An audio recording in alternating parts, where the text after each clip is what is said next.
Olá, bem-vindos a mais uma exploração aqui nos materiais que a gente recebe.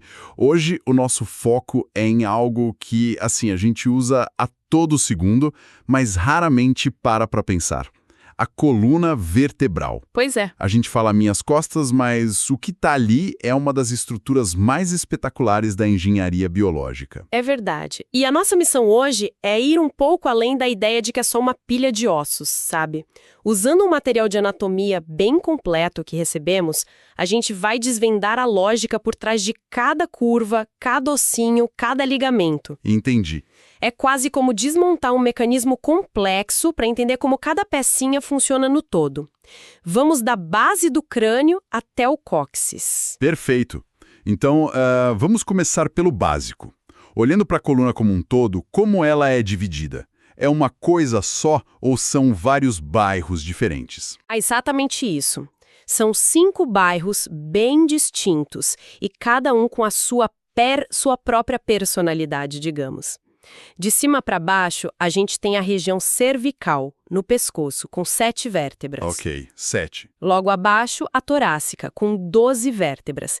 É a vizinhança onde as costelas se ancoram, sabe? Onde fica a caixa torácica. Isso. Depois vem a lombar, com 5 vértebras bem parrudas, que é a base da sustentação. E por fim, temos o sacro, com 5 vértebras que se fundiram para formar um escudo ósseo. E o cóccix, geralmente com 4 vértebras, também fundidas, nosso vestígio de cauda. Peraí, então somando tudo, 7 mais 12 mais 5 mais 5 mais 4, dá 33 vértebras no total. É muito mais do que eu imaginava. Exato, 33 peças compondo essa torre. E aqui vem a primeira grande surpresa. Essa torre não é reta. Se fosse, a gente seria incrivelmente instável e frágil. Ela tem curvas, e essas curvas contam uma história fascinante sobre como a gente se tornou o que é. Aqui é que a coisa fica interessante. Eu sempre achei que as curvas eram um defeito de fabricação, a causa da dor nas costas, mas você está dizendo que elas são intencionais. Totalmente intencionais e, assim, geniais. Existem 2 tipos de curvas. As primeiras são as chamadas curvas primárias, a torácica e a sacral. Primárias. Elas são côncavas, ou seja, se você olhar alguém de costas, elas se curvam para dentro, formando um C. O ponto principal é, nós já nascemos com elas. A gente já nasce com elas. Então elas se formam no útero. Com que propósito? Exatamente. Pensa na posição fetal. O bebê tá todo enroladinho, né? Sim. Essas curvas já estão lá e a função delas é brilhante. Criar espaço. A curva torácica aumenta o volume da caixa torácica para dar mais lugar para o coração, para os pulmões. A curva sacral faz o mesmo pela cavidade pélvica, protegendo os órgãos ali. Que incrível. Então é uma solução de arquitetura para um problema de espaço. E o outro tipo de curva que você mencionou? Essas são as secundárias, a cervical e a lombar. E a história delas é ainda mais legal. Elas não vêm de fábrica. Nós as desenvolvemos depois de nascer. Como assim? Em resposta direta à gravidade. Elas são convexas, ou seja, curvam para fora. Então você está me dizendo que a curva do meu pescoço e da minha lombar só existem porque, em algum momento, eu lutei contra a gravidade? Precisamente. A curva cervical se forma lá pelos 3 ou 4 meses, quando o bebê começa a ter força para levantar e sustentar a cabeça. É o primeiro desafio dele contra a gravidade. Nossa! Meses depois, quando ele começa a ficar de pé e a dar os primeiros passos, a curva lombar aparece para distribuir o peso do tronco e manter o equilíbrio. Elas são, literalmente, as curvas da nossa conquista da postura ereta. Isso muda tudo. Então nossa coluna é como um diário, registrando nossas primeiras grandes conquistas motoras. Mas como isso acontece fisicamente?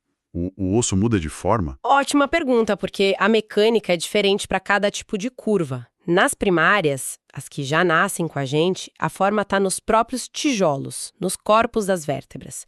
Eles são levemente em formato de cunha, um pouco mais baixos na frente do que atrás, o que naturalmente cria a curva. E nas secundárias, as que a gente constrói? Aí a mágica está no cimento entre os tijolos, os discos intervertebrais. Na região cervical e na lombar, os discos são mais espessos na frente do que atrás. É essa diferença de altura nos discos que cria e sustenta as curvas que nos permitem ficar de pé e olhar para o horizonte. Ok, isso é genial. Agora vamos aplicar um zoom. Saindo da visão da torre inteira para um único tijolo. Como é o modelo padrão de uma vértebra? O projeto básico. O projeto básico é surpreendentemente consistente. Pense em duas partes principais. Na frente, a gente tem o corpo vertebral, que é a parte grossa e redonda, o pilar que aguenta o peso. Certo. Atrás, temos uma estrutura em forma de anel chamada arco vertebral. E o buraco no meio desse anel é por onde passa a medula espinhal, imagino. Exato. Esse buraco é o forame vertebral. E quando você empilha todas as vértebras, esses buracos se alinham perfeitamente para formar o canal vertebral, que é a armadura óssea que protege a nossa preciosíssima medula espinhal. Mas esse arco parece mais complexo nos diagramas. Não é um anel simples, tem umas pontas saindo dele. Correto. O arco é onde está toda a ação. Ele é formado por duas hastes curtas, os pedículos, que o conectam ao corpo, e duas placas achatadas, as lâminas, que se fecham atrás. E desse arco saem 7 projeções, os processos. Pensa neles como alças e ganchos. 7.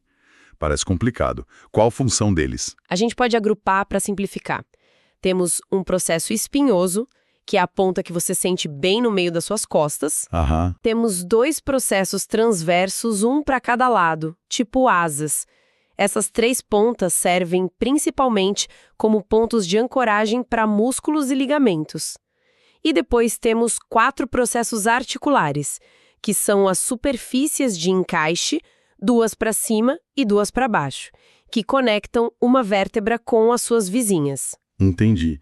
Então as pontas são para os músculos se agarrarem e as superfícies lisas são para as vértebras se articularem umas com as outras. Perfeito. E tem um detalhe nos pedículos, aquelas hastes que ligam o arco ao corpo, que é de uma importância clínica gigantesca. Eles têm um pequeno entalhe em cima e outro embaixo. Um entalhe, por quê? Porque quando você empilha 2 vértebras, o entalhe de baixo da vértebra de cima se junta com o entalhe de cima da vértebra de baixo.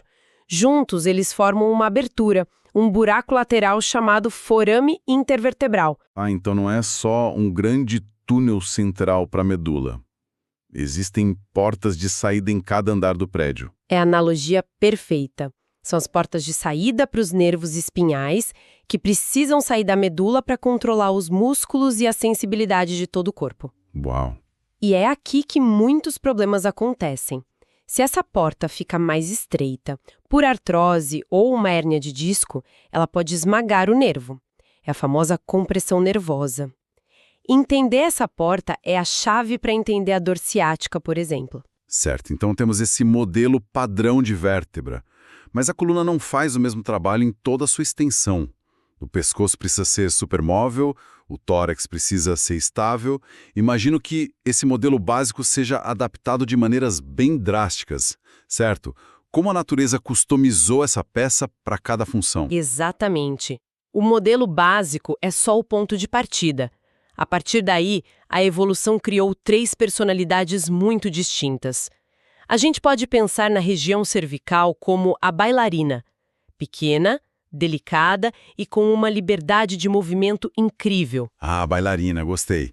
O que a torna tão especial? Primeiro, todas as vértebras cervicais têm um buraco extra em seus processos transversos, o forame transverso.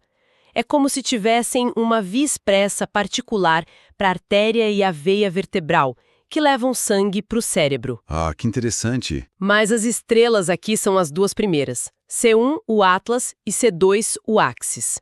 O Atlas não tem corpo, é só um anel ósseo sobre o qual o crânio repousa. E o Axis tem uma projeção para cima como um dente, o processo odontoide. E o que essa dupla faz? Eles nos dão os movimentos da cabeça. O crânio balança sobre o Atlas para fazer o sim, e o Atlas gira em torno do dente do Axis para fazer o não. É um design mecânico de uma elegância absurda. Impressionante, ok. Se a cervical é a bailarina, quem é a torácica? A torácica é a armadura. A principal missão dela não é o movimento, mas a proteção e a estabilidade.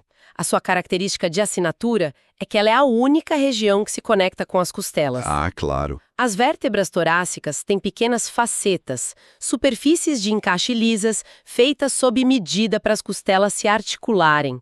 Ela forma, junto com as costelas e o externo, a caixa torácica, a fortaleza que protege nosso coração e pulmões. E isso explica por que essa parte das costas é mais rígida, então. Exatamente. Os processos espinhosos aqui também são longos e apontam para baixo, se sobrepondo como telhas num telhado. Isso limita ainda mais a extensão e adiciona uma camada extra de proteção. A prioridade aqui é segurança. Bailarina, armadura, falta lombar. Qual é a personalidade dela? A lombar é, sem dúvida, a halterofilista. A sua característica principal é uma só, força bruta. As vértebras lombares são gigantescas, com corpos vertebrais maciços. Elas são projetadas para uma única tarefa, suportar todo o peso da parte superior do corpo. Todo o design delas grita robustez. Os processos são curtos e grossos, como o cabo de um machado, oferecendo pontos de ancoragem super fortes para os músculos poderosos da parte inferior das costas. É um nível de detalhe impressionante. Cada região tem uma identidade clara, uma solução de design para um problema específico. É complexo, e dá para imaginar o desafio que é para um estudante de medicina ou fisioterapia ter tudo isso na ponta da língua. Sem dúvida. É um volume de informação que exige muita dedicação para ser dominado, sabe? Porque cada pequeno detalhe tem uma relevância clínica.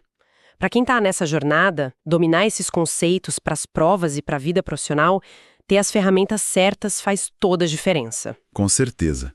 E para quem é estudante e quer se preparar de verdade, entra agora em medicube.com.br, baixa o app e aproveita o maior banco de questões do Brasil, com provas anteriores de todas as instituições, questões comentadas, resumos práticos, aulas completas e flashcards prontos para revisar onde quiser. E, para fechar o tour pelas regiões, a gente tem o sacro e o cóccix. No sacro, a fusão das vértebras é bem visível. Os processos espinhosos fundidos formam uma crista no meio, a crista sacral mediana. Sei. Os processos transversos fundidos formam as cristas laterais.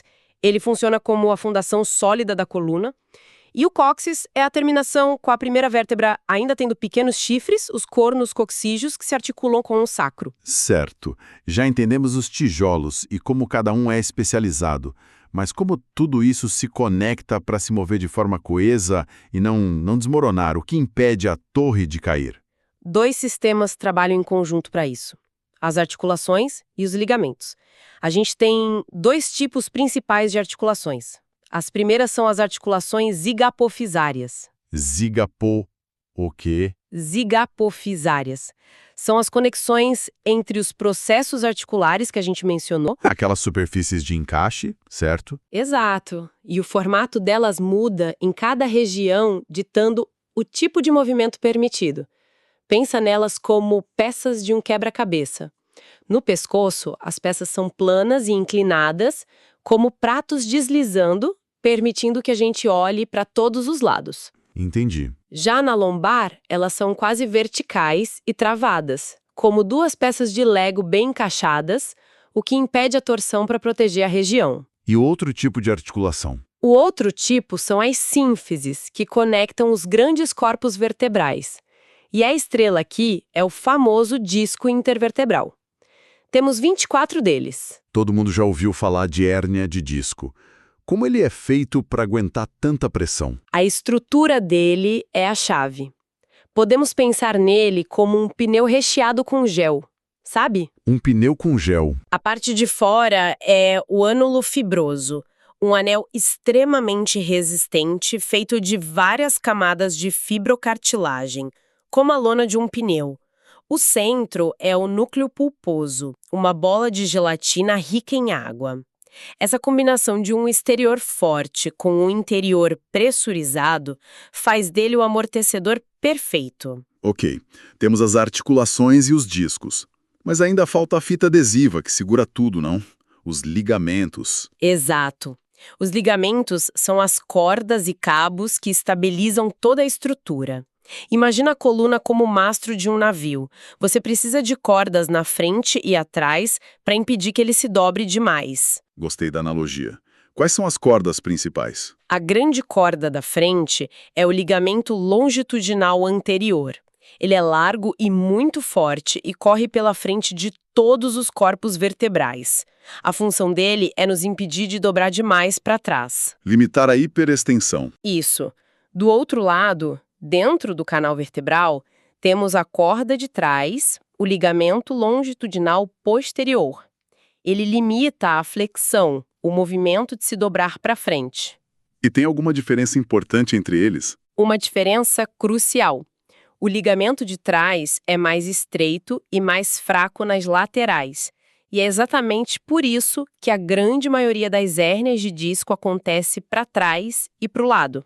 Ah, Na direção póstero-lateral. O disco escapa pelo ponto mais fraco do sistema, como um pneu que fura na parte mais gasta e pressiona a raiz nervosa que está saindo por ali. essa explicação faz todo sentido. É a anatomia explicando um problema clínico muito comum. Existem outros ligamentos importantes. Sim, rapidamente. Temos o ligamento amarelo, ou flavum, que conecta as lâminas. Ele é elástico, como um elástico mesmo, e ajuda a nos trazer de volta à posição ereta depois de nos curvarmos.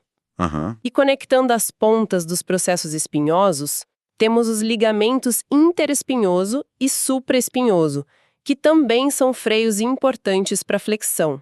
No pescoço, o supraespinhoso se torna o ligamento nucal, uma estrutura super robusta que ajuda a segurar o peso da nossa cabeça. Uau. Ok, vamos tentar juntar tudo. A coluna é essa torre de 33 vértebras, dividida em regiões com personalidades distintas. A bailarina cervical, a armadura torácica e o halterofilista lombar. Isso. Suas curvas não são um defeito, mas uma história de como criamos espaço para os órgãos e de como conquistamos a postura ereta. Cada vértebra é uma obra de engenharia, e todas são conectadas por articulações inteligentes, discos que funcionam como amortecedores, Exato. e um sistema de ligamentos que age como as cordas de um mastro, garantindo a mistura perfeita de movimento e estabilidade. Dessa arquitetura não é só um exercício acadêmico, sabe? É a base para a gente entender por que sentimos dor, como as lesões acontecem e como podemos cuidar melhor dessa estrutura que nos permite interagir com o mundo. Com certeza. E, para fechar, fica uma reflexão para quem nos ouve. Se as nossas curvas secundárias do pescoço e da lombar foram moldadas pela necessidade de levantar a cabeça e andar, como será que nosso estilo de vida moderno, com horas a fio sentados olhando para baixo em uma tela, pode estar sutilmente reescrevendo a história dessas curvas ao longo do tempo? Talvez de uma forma que a gente ainda nem compreende totalmente. É algo para se pensar.